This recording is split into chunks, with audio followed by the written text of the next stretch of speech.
Okay, hello Hillsdale County and beyond. This is kind of a last minute thing to try and talk to Abe Dane and debunk at least one of the conspiracy theories.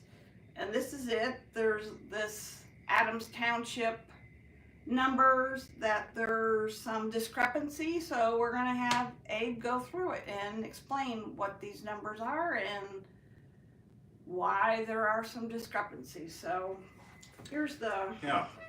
So um, this goes back to 2016, and it looks like we're looking at 2016, 2018, and 2020 general elections.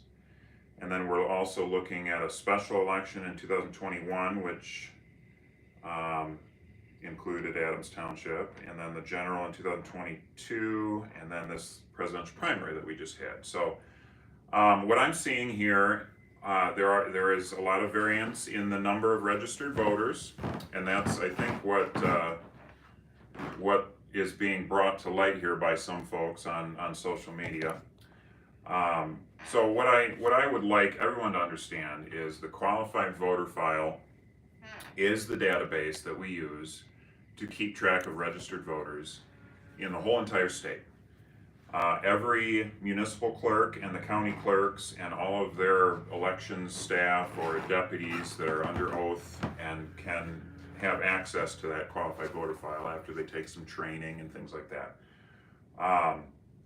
So what you have to understand about that is that, first of all, we have a very transient society. There's a portion of our society that's maybe it's only young people before they really kind of land in a home and maybe buy property, or maybe not, I don't know, but there's always a fluid mix of people that are moving from precinct to precinct. Okay, right. And that the number of people that do that is higher than people understand, I think, because we're used to living in one spot for years at a time. The other thing to consider is the state of Michigan, Secretary of State in particular, within the past 5-6 years, I don't know the exact year, started registering everyone when they went to Secretary of State. Did you have to sign an agreement to that, or can they just automatically do that? They automatically do it now. Okay. So before, I think it was a slow progression where they would register people to vote, or they'd ask if they would always ask. That was the first step, I think. And then the next step was, now they don't even ask. You have to actually tell them you don't want to be registered to vote. Wow. Otherwise, they just register you. That's my understanding. So we have a lot more people registered to vote since that has happened. Also, something to consider is the federal government requires that you can't just take somebody off the voter rolls. I'll say willy-nilly. I mean, obviously you can if they've passed and you have proof of that. But as far as like challenging people, you put them in a challenge status, but you still keep them up there because you can't just take them off unless someone comes and actually puts it in writing, shows proof of who they are, and says, I don't want to be a registered voter, and signs off on it. Then you can remove them. But for election mail that goes out in the mail and comes back with a sticker on it, your clerk will oftentimes put them on a verify status and send them another confirmation notice. That goes out, and if that comes back as well undeliverable with a yellow sticker on it, then they put them in a challenge status. Once you're in a challenge status, you're on what's called a cancellation countdown. If you don't participate in an election in 2 election cycles, then you get dropped off the voter rolls. That happened, if anyone pays attention to the news in the past several years, the Secretary of State sent out absentee applications, voter applications, not ballots, absentee voter applications, to every voter during COVID. Because I got 8 of them in my mailbox, but I live in an apartment complex. Yep. Mm-hmm. So that a lot of junk mail came back undeliverable, and it either went to a lot of it went to the state, But municipal clerks are sending stuff all the time too. So when that comes back, then that puts you first in a verified status, second as a challenge status. So when you're in a challenge status, you're considered an inactive voter in the qualified voter file.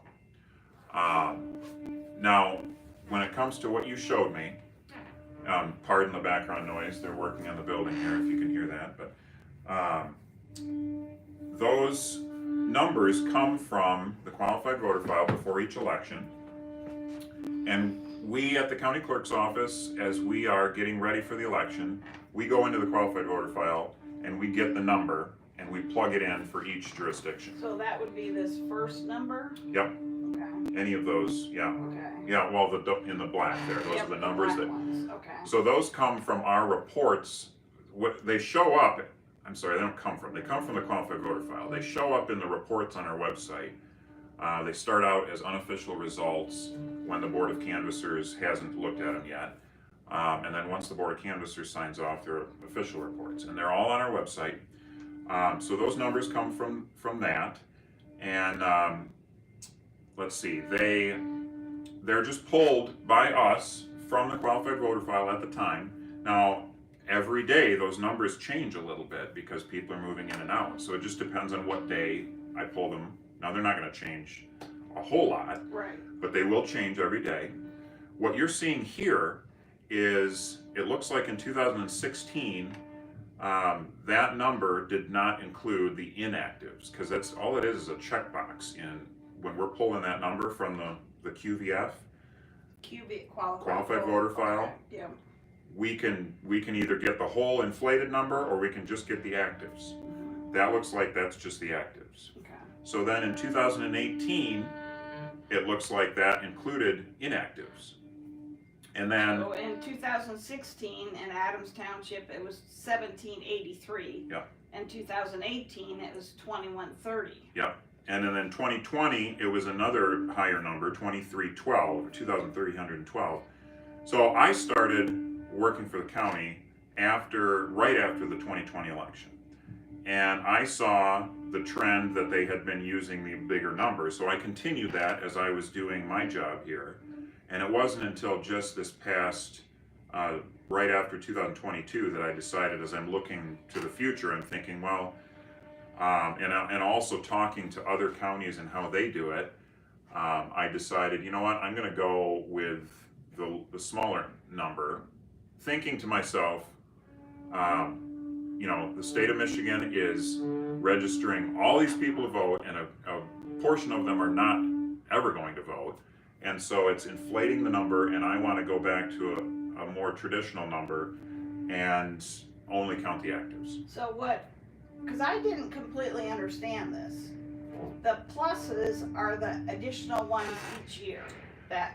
I haven't done the math there, but I would assume that Yes. means that's the difference from the Right. previous.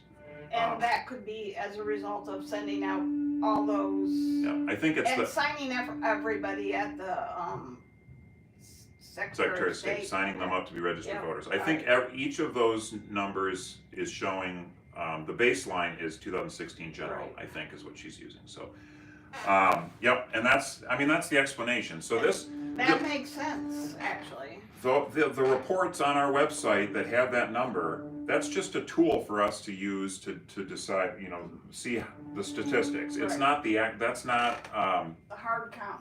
it's not the hard count. If Right. you want to know how many registered voters you have, you can ask your clerk to look that information up. You can ask the county, but it changes day to day.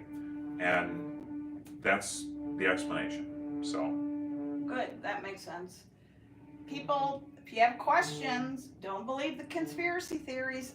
Talk to the individual that is actually involved. yeah, your municipal clerks, your county clerk, and their deputies, if they have deputies, they know what's going on. Election inspectors are very smart too, and they don't know the qualified voter file Right. side of things, but they know a lot of the procedures with elections, and are familiar with how we close a precinct and how we take care to make sure things balance. The number of voters that come in, the number of ballots tabulated, always have to match. Because I will say, I bought into a lot of the conspiracy theories until I started doing my due diligence and actually talking to people involved. And now I have full confidence that our elections here in Hillsdale County are safe and secure.